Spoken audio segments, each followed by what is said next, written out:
রবিবারের এক সন্ধ্যায় কালুর চায়ের দোকানে বসে আছে জগাই, মাধব আর গ্রামের প্রধান শিক্ষক মশাই হরিহর ভট্টাচার্য। আদা দেওয়া চায়ে চুমুক দিতে দিতে সবার নানা রকম কথাবার্তা চলতে থাকে। এমন সময় চায়ের দোকানে উপস্থিত হলো একটি অল্প বয়সী ছেলে।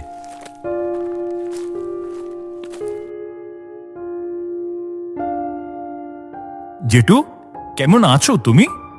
আর জগাইদা, মাধবদা, কালুদা, তোমরা ভালো আছো তো? সবাই একসাথে সেদিকে ফিরে তাকাতেই সবার মুখে হাসি ফুটে ওঠে। গলার আওয়াজটা ছিল অসীমের। ও অসীম, তুমি এসেছো? তোমার বাবা সেই দিন আমায় ফোন করে বলেছিল সবটাই। বাবা তো ফোন করে সবটাই বলেছে। হ্যাঁ, বলেছে তোমার বিয়ের কথা। ওর তো পায়ে চোট লেগেছিল, এখন ভালো আছে তো? হ্যাঁ, এখন আগের থেকে অনেকটাই ভালো আছে। তবে নিজে নিমন্ত্রণ করতে আসার তার ভীষণ ইচ্ছে ছিল, তবে ডাক্তার বেশি চলাফেরা করতে না করেছে, তাই আসতে পারেনি। একদম ঠিক করেছে। আর ওর সাথে তো আমার ফোনেই কথা হয়ে গিয়েছিল। আমি তো তখনই বলেছিলাম ছেলেকে কষ্ট করে অত দূর থেকে বিয়ের কার্ড দিতে আসতে হবে না, কিন্তু সেই তোমাকে পাঠালো। বাবার তোমার বন্ধুত্ব তো আর আজকের নয়, সেই ছোটবেলা থেকেই তো দেখছি। আর কালুদা, জগাইদা, মাধবদা, তোমাদের সবাইকেই যেতে হবে কিন্তু। এরপর আরো নানা রকম কথাবার্তা সেরে অসীম বিদায় নিল। সবাই তৈরি হয়ে নাও বিয়ে বাড়িতে যাওয়ার জন্য। সামনের রবিবার তাহলে আমরা সবাই মিলে যাচ্ছি অসীমের বিয়ে খেতে চাকদাতে।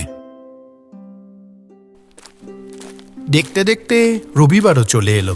হরিহর, মাধব, জগাই যেতে পারলেও কালুর শ্বশুরের শরীর খারাপ হওয়ার জন্য তাকে সেদিন তার শ্বশুর বাড়িতেই যেতে হলো, তাই সে আর যেতে পারল না।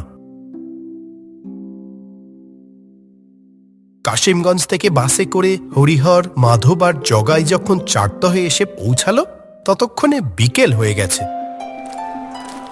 বাস স্ট্যান্ড থেকে হরিহর বাকি দুজনকে নিয়ে তার বন্ধুর বাড়িতে পৌঁছে দেখে সেখানে তখন চারিদিকে অনেক মানুষের সমাগম, সবার চোখে মুখে আনন্দের জোয়ার।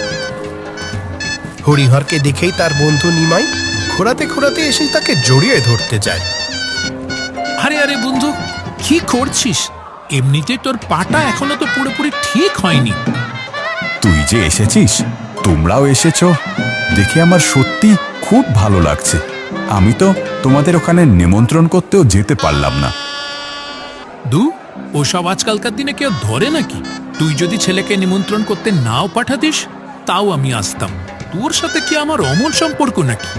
সে কোন ছোটবেলাকার বন্ধু আমরা। আমি বিয়ে করিনি তাতে কি হয়েছে? তোর ছেলের বিয়ে মানে তো আমার ছেলেরই বিয়ে। তা তো 100 বার। এই বলেই নিমাই আর হরিহর দুই অভিন্ন হৃদয়ের বন্ধু কোলাকুলি করে। মাধব আর জগাইয়ের তাদের হরিহর মাস্টার আর নিমাই জেঠুর বন্ধুত্ব দেখে ভালো লাগে। এই কোলে চোখে কজন বন্ধুর মধ্যেই এমন সুন্দর দৃশ্য আর চোখে পড়ে। সবাই ভিতরে চল, এতটা দূর থেকে এসেছিস, আগে ভিতরে গিয়ে হাত মুখ ধুয়ে খেয়ে কিছু সময় জিরিয়ে নে, তারপর আরো কথা হবে। সেই মতোই সবাই বাড়ির ভিতরে যায়। সবার সাথে কুশল বিনিময় চলে। আনন্দের মধ্যে নিয়ে বিয়ের কটা দিন কেটে যায়। চলে আসে বাড়িতে ফেরার পালা। হরিহর, আর কটা দিন থেকে গেলে হতো না? না রে বন্ধু, আমার স্কুলের ছুটিও শেষ, তাই ইচ্ছে থাকলেও আর থাকা হবে না। আবার আসবো। এই কথা বলতে বলতে বেরোতে কত দেরি হয়ে গেল। আমি তোদের বাস স্ট্যান্ড অব্দি পৌঁছে দিয়ে আসি, চল। না না, আর তোকে বাস স্ট্যান্ডে যেতে হবে না। বাড়িতে এখনো কত আত্মীয় রয়েছে, তুই বাড়িতেই থাক। পথ তো আমার চেয়ে নাই, ঠিক চলে যেতে পারবো। আচ্ছা বন্ধু, সাবধানে যাস কিন্তু, আর বাড়িতে পৌঁছে কিন্তু খবর দিস। বাস স্ট্যান্ডে পৌঁছানোর পর তারা সবাই দেখে সেই চত্বর একদম পুরো ফাঁকা, কেউ কোথাও নেই।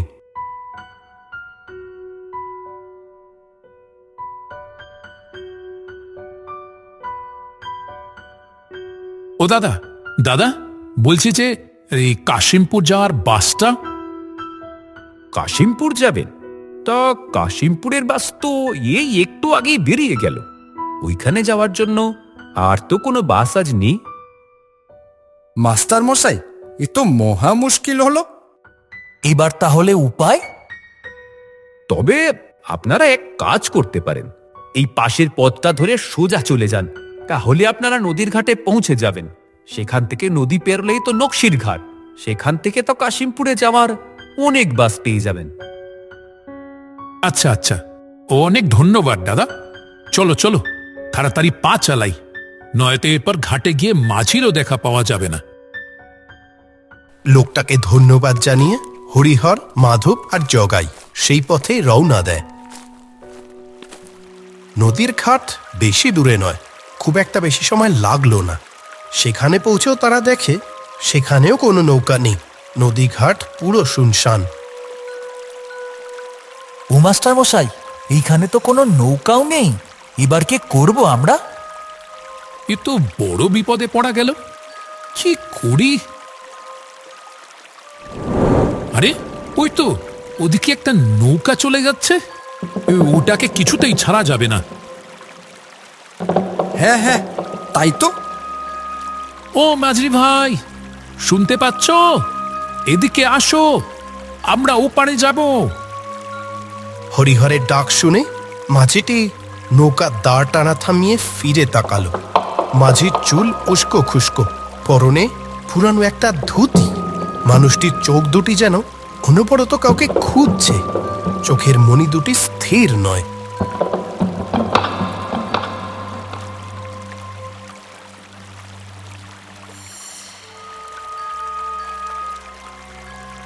মাঝি ভাই, আমাদের ওই নকশির ঘাট অব্দি পৌঁছে দেবে? একটু বেশি টাকা লাগলেও আমরা দিতে রাজি আছি। বেশি টাকার কথা শুনে মাঝির চোখ দুটি চকচক করে উঠল। নকশির ঘাট নিয়ে গেলে বেশি টাকা পাবো? নিয়ে যাব তো, আসেন আসেন, আমার তো টাকার খুব খুব দরকার। মাধব, জগাই, আর দেরি করো না, উঠে এসো চটপট। হরিহরের পিছনে পিছনে জগাই আর মাধব গিয়েও উঠে পড়ে নৌকাতে।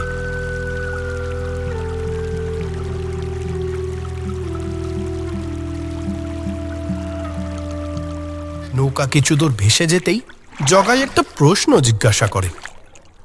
মাঝি দাদা, আপনার নাম কি তাপস?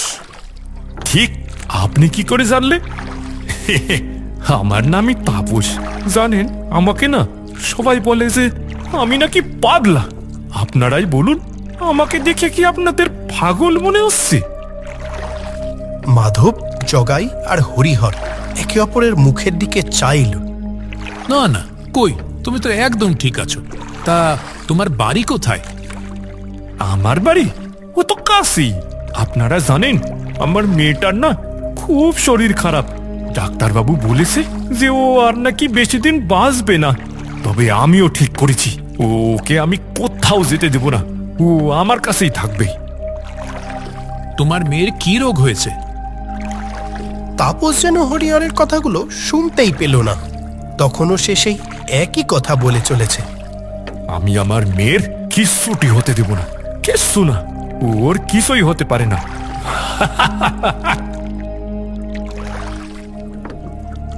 কথাগুলি বলে কেমন অদ্ভুতভাবে হেসে উঠল তাপস।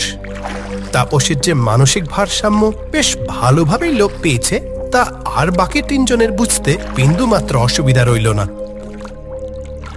এমন সময় আকাশের বুকে বিদ্যুতের ঝলকানি খেলে গেল। ফোঁটা ফোঁটা বৃষ্টি পড়তে থাকে সবার গায়ে। এ তো আরেক বিপদ হলো। এমনিতেই বাস পেলাম না, যাও বা নৌকা পেলাম, এখন এর মধ্যে আবার বৃষ্টি শুরু হলো। হাওয়াও বইতে শুরু করে। অন্যদিকে তাপসের যেন সেই সব কোনো দিকে কোনো তাপউত্তাপই নেই। এই বৃষ্টি তো মনে হচ্ছে আরো বাড়বে। নকশির ঘাট যেতেও তো মনে হচ্ছে আরো অনেকটাই সময় লাগবে। এখন এই অসময়ে রাতে বৃষ্টিতে ভিজলে আমাদের আর দেখতে হবে না। একদম ঠিক কথা বলেছ। আজ রাতে মাথা গোজার কোথাও বন্দোবস্ত করতে হবে। হাওয়ার বেগ যেভাবে বাড়ছে, মনে হচ্ছে খুব জোরে বৃষ্টি আসছে। কি করবে এখন তাহলে? হরিহর তাপসকে বলে, এখন তো মনে হচ্ছে বেশ জোরে বৃষ্টি আসছে, আজ রাতটা মাথা গোজার বন্দোবস্ত করে দিতে পারো?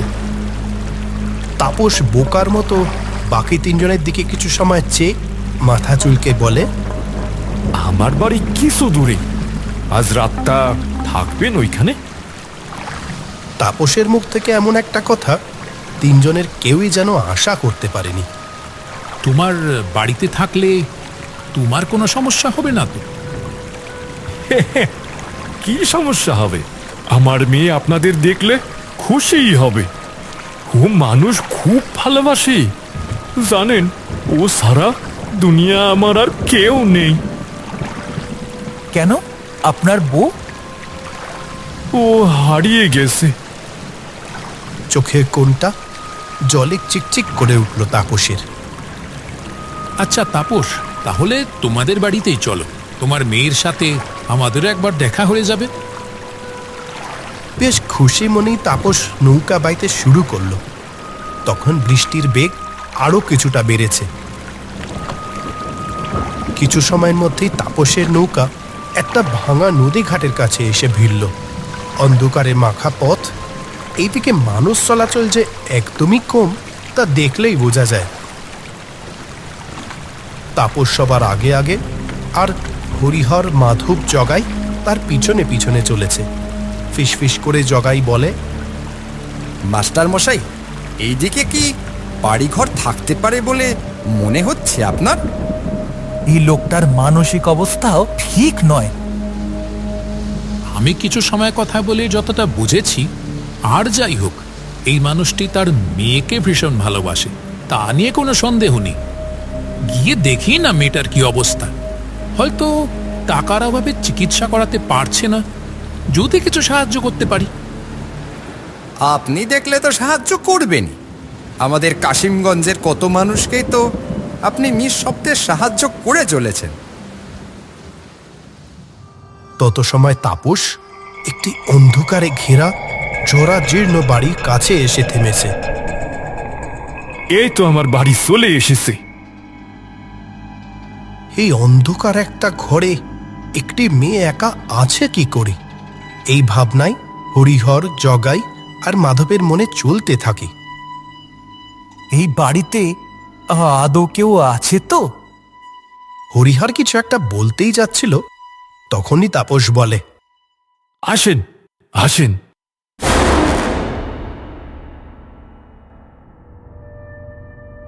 মামনি, দেখ দেখ, তোর সাথে কারা দেখা করতে এসেছে। তোর শরীর খারাপ শুনে ওরা সবাই না এসে আর থাকতে পারেনি। তুই বলিস না, আমরা তো গরিব, সেই জন্য আমাদের বাড়িতে কেউ আসে না। আর ঠিক তখনই একটা বিকট পচা গন্ধ তিনজনের নাকে এসে ঝাপটা মারি। দেখতে পারছেন আমার মেয়েরা? কিন্তু এই দেখুন এখানে। এই অন্ধকারে তো কিছু কোথাও দেখতেই পাচ্ছি না। ওফ, কি বিকট পচা গন্ধ বাবা! দাঁড়াও, হ্যাঁ আমি দেশলাইটা জ্বালাচ্ছি। হরিহর পকেট থেকে দেশলাইটা বের করে জ্বালতে এক ভয়ঙ্কর দৃশ্য তিনজনের চোখে ফুটে ওঠে। ঘরের মধ্যে পড়ে আছে দুটি পচা গলা মৃতদেহ, একটি পূর্ণবয়স্ক মানুষের আর একটা ছোট মেয়ের। দেখেছেন দেখেছেন আমার মেয়েরে এখনো ঘুমিয়ে আছে। মামনি, দেখ তোর সাথে কারা দেখা করতে এসেছে। কিন্তু তাপসকে কেউ দেখতে পায় না, শুধু যেন কোথা থেকে ভেসে আসছে তার গলার আওয়াজ। মাধব, জগাই, তাড়াতাড়ি চলো এখান থেকে।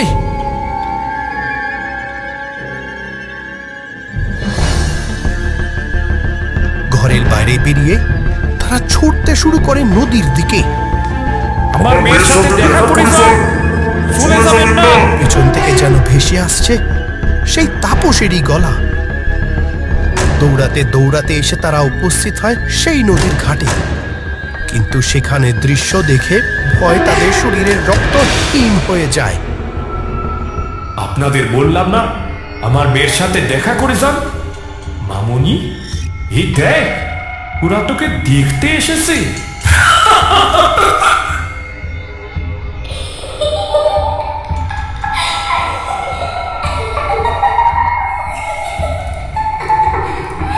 এমন হাড় হিম করা দৃশ্য ওরা কেউ বেশি সময় সহ্য করতে পারে না। চেতনা হারিয়ে মাটিতে লুটিয়ে পড়ে। পরের দিন সকালে যখন ওরা চোখ খোলে, তারা নদীর ধারে পড়ে আছে। ওদের সামনে দাঁড়িয়ে রয়েছে কিছু মানুষ। ভোরবেলা নদীঘাটে যাওয়ার পথে কিছু মানুষ ওই অচেনা তিনজনকে এখানে অজ্ঞান অবস্থায় পড়ে থাকতে দেখে ওদের ডেকে বলে। হরিহর আগের রাতের সব কথা তাদেরকে বলে। তাদের মধ্যে একজন জানায়, তাপস মাঝি তার মেয়েরে নিয়ে ওই বাড়িতে থাকতো। বছরখানেক আগে হঠাৎ এক মারণ রোগে ওর মেয়েটা মারা যায়। তাপস নিজের মা মরা মেয়েটাকে বাঁচানোর অনেক চেষ্টা করেছিল, পারেনি। নিজের মেয়ের অকালে এমন হঠাৎ চলে যাবার পর তাপস যেন একদম ভেঙে পড়ে, পুরো পাগলের মতো হয়ে যায়। কিছুদিন পর সে তাপসও কোথায় যেন হঠাৎ নিখোঁজ হয়ে যায়। তবে শোনা যায় তাপস ওই নদীর জলে ডুবে মারা গেছে। মাঝে মাঝেই গভীর রাতে তাপসকে ওর নৌকা সমেত নদীতে দেখা যায়। নিজের মেয়েকে হারিয়ে তাপসের অতৃপ্ত আত্মা আজও মুক্তি পায়নি। সে এখনো নিজের মেয়েকে নিজের কাছে আগলে রাখতে চায়। একেই হয়তো বলে এক পিতার ভালোবাসা। সেই রাতের অলৌকিক ঘটনার স্মৃতি নিয়ে তিনজন কাশিমগঞ্জের পথে রওনা দেয়।